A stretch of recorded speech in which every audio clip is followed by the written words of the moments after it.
y'all doing? How y'all doing? How y'all doing? Hold up. There we go. Boom. Boom. How y'all doing? Good morning to you. Today, we made the deadline once again. We made the deadline once again. The 1 year Bible.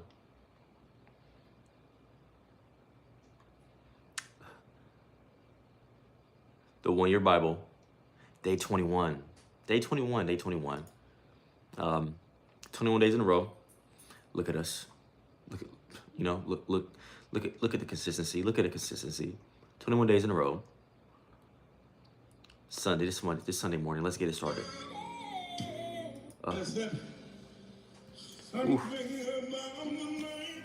Oof. Let's get this. Get my water real quick.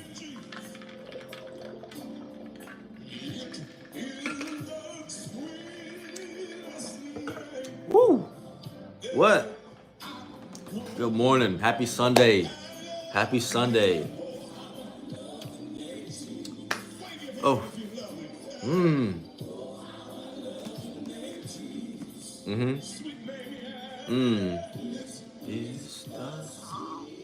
gonna slow it down. Ooh. All right. Today 21, chat. Today we're doing day 21. Look at that flip. Look at that flip, chat. Look at that flip. Real effortless flip. You feel me? Real effortless flip. Today's reading is going to be coming from Genesis 42:18 to 43, verse 34. It's been 2 minutes already. It's been 2 minutes, so we can go ahead and get into the word this morning, right? On the third day, Joseph said to them, his brothers, I am a God-fearing man. If you do as I say, you will live. Hey, good morning, truth. If you do as I say, you will live. If you're a really honest man, choose one of your brothers to remain in prison. The rest of you may go home. Just give me 1 second. Oh, excuse me. The rest of you may go home with the grain for your starving families, but you must bring your youngest brother back to me. This will prove that you are telling the truth, and you will not die. I hope you're having a great one. Hope you're having a great one so far. This will prove that you're telling the truth, and you will not die. To this they agreed. Speaking among themselves, they said, clearly we are being punished because of what we did to Joseph long ago. We saw his anguish. Hey, good morning, Skittles. Good morning. Good morning to you. Clearly we're being punished because of what we did to Joseph long ago. We saw his anguish when he pleaded for his life, but we wouldn't listen. Then that's why we're in this trouble. Didn't I tell you not to sin against the boy? Reuben asked. But you wouldn't listen. And now we have the answer for his blood. Hey, love the community in the chat. Love the community in the chat.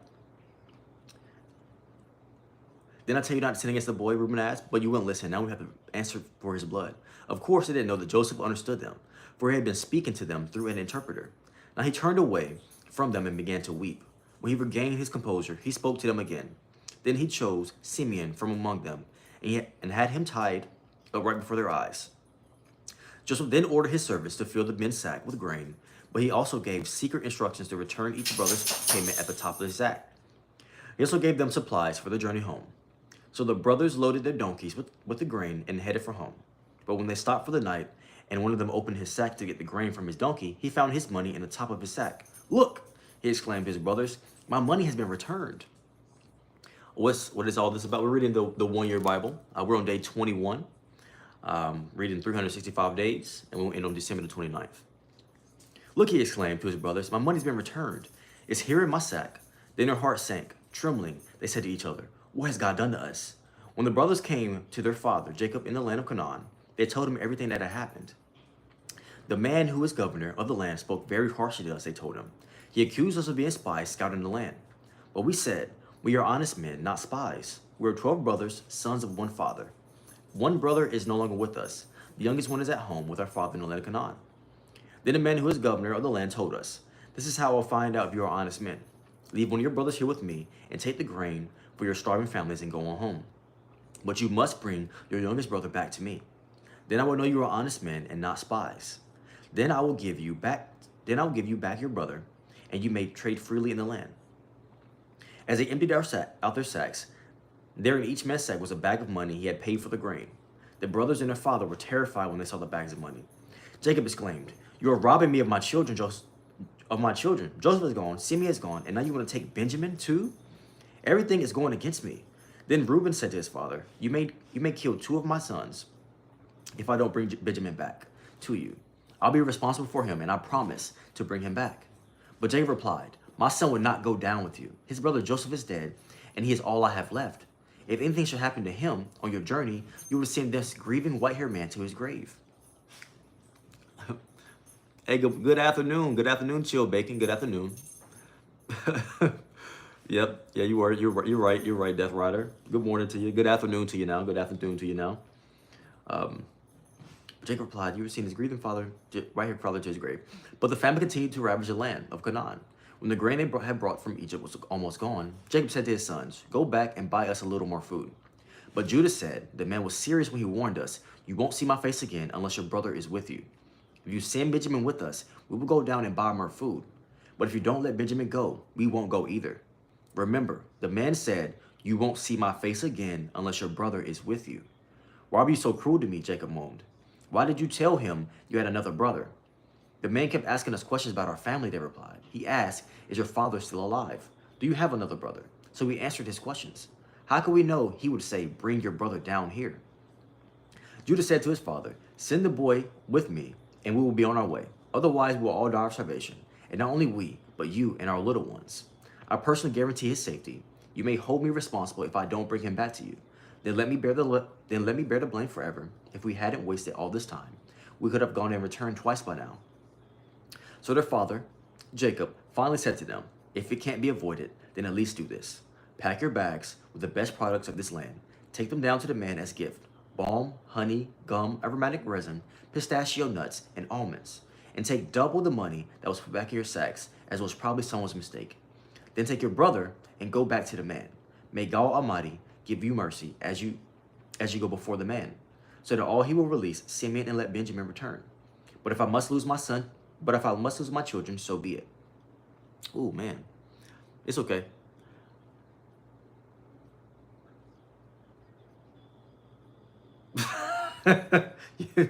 y'all tripping. Y'all tripping.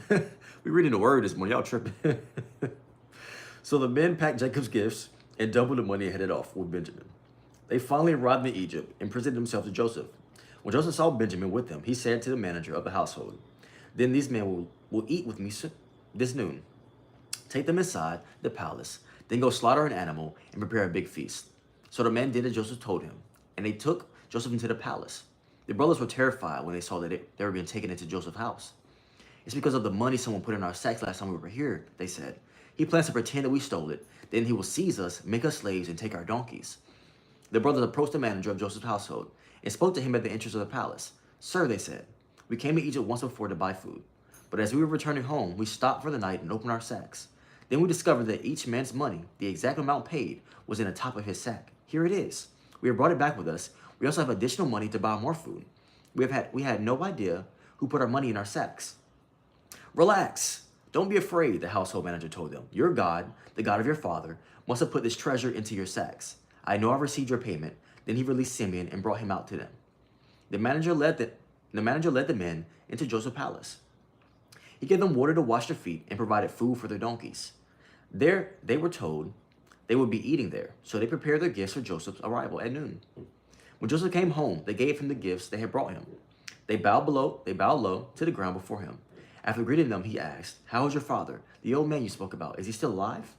Yes, they replied. Our father, your servant, is alive and well. And they bowed low again. Then Joseph looked at his brother Benjamin, the son of my own mother. Is this your youngest brother, the one you told me about? Joseph asked. May God be gracious to you, my son. Then Joseph hurried from the room because he was overcome with emotion for his brother. He went into his private room where he broke down and wept. After washing his face, he came back out, keeping himself under control. Then he ordered, bring out the food. The waiter served Joseph at his own table, and his brothers were served at a separate table. The Egyptians who ate with Joseph sat at their own table as well, because Egyptians despised Hebrews and refused to eat with them. Dang. Joseph told each of his brothers where to.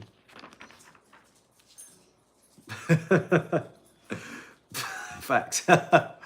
Bro, Joseph told his brothers where to sit, and to their amazement, he seated them according to his age, from the oldest to the youngest.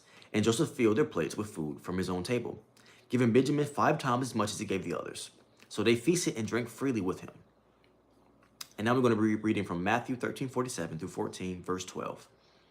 Again, the kingdom of heaven is like a fishing net that was thrown out into the water and caught fish of every kind. When the net was full, they dragged it up onto the shore, sat down, and sorted the good fish into crates, but threw the bad ones away. That is the way it will be at the end of the world.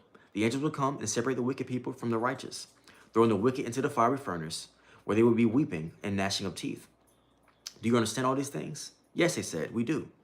Then he added, every teacher of religious law who becomes a disciple in the kingdom of heaven is like a homeowner who brings from his storeroom new gems of truth as well as old. When Jesus had finished telling his stories and illustrations, he left that part of the country. He returned to Nazareth, his hometown. When he taught there in the synagogue, everyone was amazed and said, where does he get his wisdom and the power to do miracles? Then they scoffed. He's just the carpenter's son. And we know Mary, his mother, and his brothers, James, Joseph, Simon, and Judas. All his sisters live right here among us. Where did he learn all these things? And they were deeply offended and refused to believe him. Then Jesus told him, a prophet is honored everywhere except in his hometown and among his own family. And so he did only a few miracles there because of the unbelief. When Herod Antipas, the ruler of Galilee, heard about Jesus, he said to his advisors, this must be John the Baptist raised from the dead. That is why he could do such miracles. For Herod had arrested and imprisoned John as a favor to his wife Herodias, the former wife of Herod, brother Philip. John had been telling Herod, is it against God's law for you to marry her? Herod wanted to kill John, but he was afraid of a riot because of all the people believed John was a prophet. But at a birthday party for Herod, Herodias' daughter performed a dance that greatly pleased him. So he promised with a vow to give her anything she wanted. At her mother's urging, the girl said, I want the head of John the Baptist on a tray. Then the king regretted what he said, but because of the vow he made in front of his guests, he issued the necessary orders. So John was beheaded in prison, and his head was brought on the tray and given to the girl, who took it to her mother. And then later John's disciples came for his body and buried it. Then they went and told Jesus what had happened. Well, what's up, good? Hey, I appreciate it. Thank you, man. I appreciate it. Good afternoon to you. Good afternoon to you. Now we're going to get into Psalms 18, 16 through 36. He reached down from heaven and rescued me. He drew me out of deep waters. He rescued me from the powerful enemies. From those who hated me and were too strong for me. They attacked me at a moment when I was in distress, but the Lord supported me.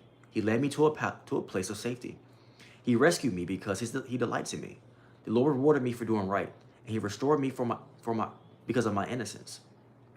For I have kept the ways of the Lord. I have not turned from my God to follow evil. I have followed all his regulations. I have never abandoned his decrees.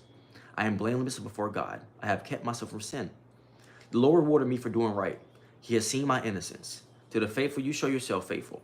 To those with integrity, you show yourself integrity. To the pure, you show yourself pure. But to the crooked, you show yourself shrewd. You rescue the humble, but you humiliate the proud. You light a lamp for me. The Lord my God lights up my darkness. In your strength, I can crush any army. But with God, I can scale any wall. God's way is perfect. All the Lord's promises prove true. He is a shield for all who look to him for protection. For who is God except the Lord? But our Lord God is a solid rock. God arms me with strength, and he makes my way perfect. He makes me as sure-footed as a deer, enabling me to stand on the mountain heights. He trains my hands for battle. He strengthens my arm to draw a bronze bow. You have given me your shield of victory. Your right hand supports me.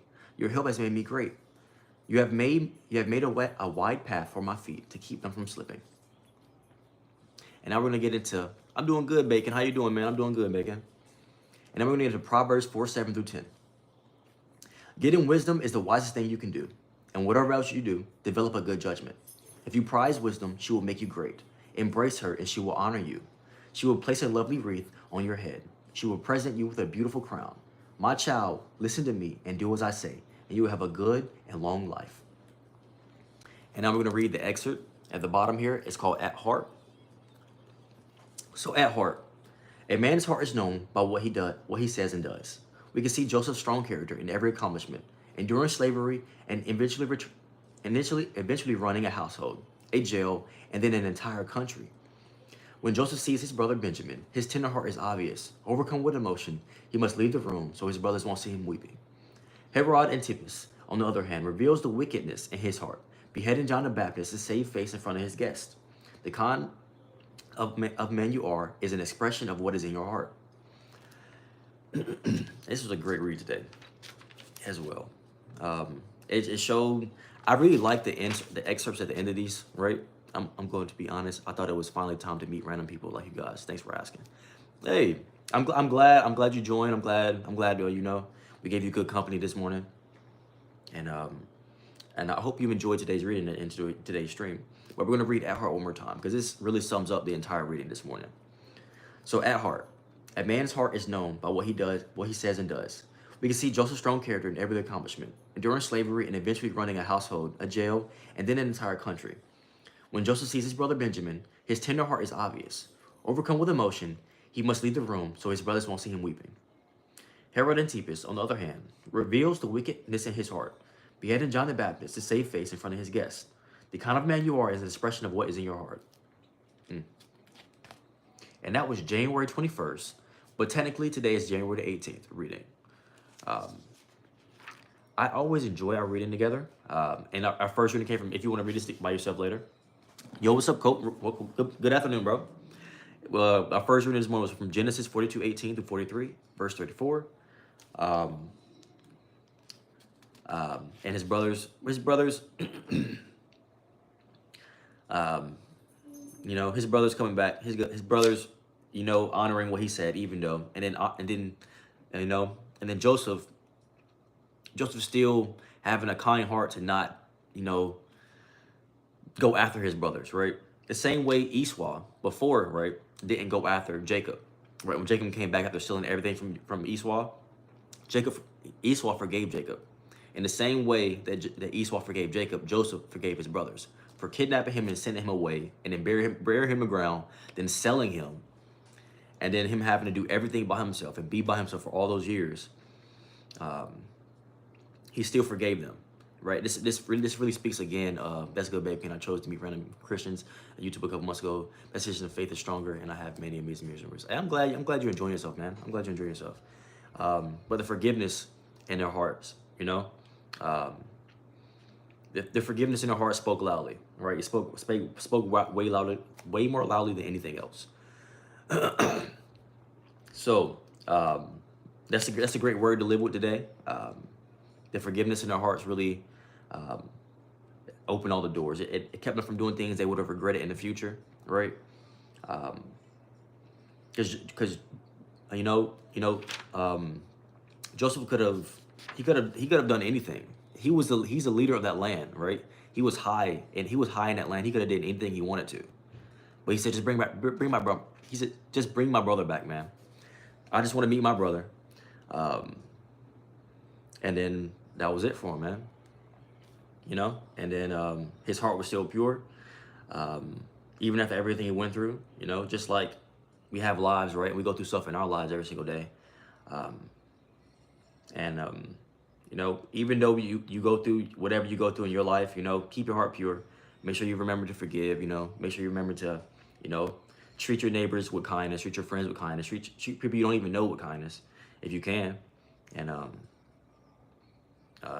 God will step before you. God will open all the doors before you. You feel me? So, and facts. Me and Bacon, we were sharpening each other when we do. It's true. They even Bacon. Hey, I like the community y'all are building inside the chat right there. That's fire. That's dope. And then reading it back at a man's heart one more time. A man's heart is known by what he says and does. We can see Joseph's strong character in every accomplishment, enduring slavery and eventually running a household, a jail, and then an entire country. When Joseph sees his brother Benjamin, his tender heart is obvious. Overcome with emotion, he must leave the room, so his brothers won't see him weeping. Herod Antipas, on the other hand, revealed the wickedness in his heart, beheading John the Baptist to save face in front of his guests. The kind of man you are is an expression of what is in your heart. So, you know, who you are, right? The man or woman that comes from your heart, right, is who you are. So, you know, keep your heart pure. Always have forgiveness. You know, treat your body with respect. You know, share love as much as you can, and You know, God will open all the doors for you. He stays with you. He stays with you regardless. All right. God's with you regardless. As you can see from Jacob's story, right? Jacob, from before he was trying to finesse folks. Jacob was always finessing people.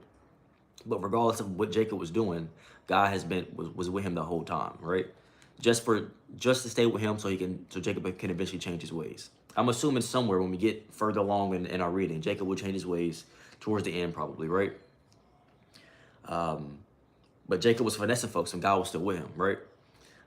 So God is with you regardless of if you're wrong or right.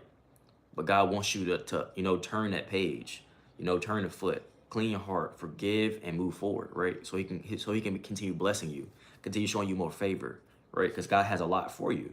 He has a lot for all of us. But he's just waiting for you. He's waiting for you to do your part. You feel me? So, do your part, practice forgiveness, and as soon as you're ready, as soon as you're ready, God, the doors will be open. You may think you're ready right now, but you just might be missing something, and it's probably right in front of your face. God probably been telling you about it, and it's your time right now to make that change, right? And if you have any malice in your heart, practice forgiveness. Forgive whoever it was that you feel like wronged you today. Just forgive them, man. It is what it is.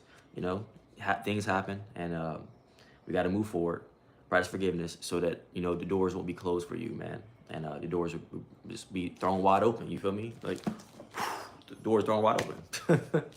And hope y'all have a great rest of y'all day. This is the end of today's reading, right? We'll be back tomorrow. We're reading it until December 29th, 2025, every single day for the rest of the year until December 29th, 2025, until we finish the whole entire Bible. And time for this outro, baby. We all got that limitless score, baby. I appreciate you. I might even love you, but I'm for sure glad you woke up today.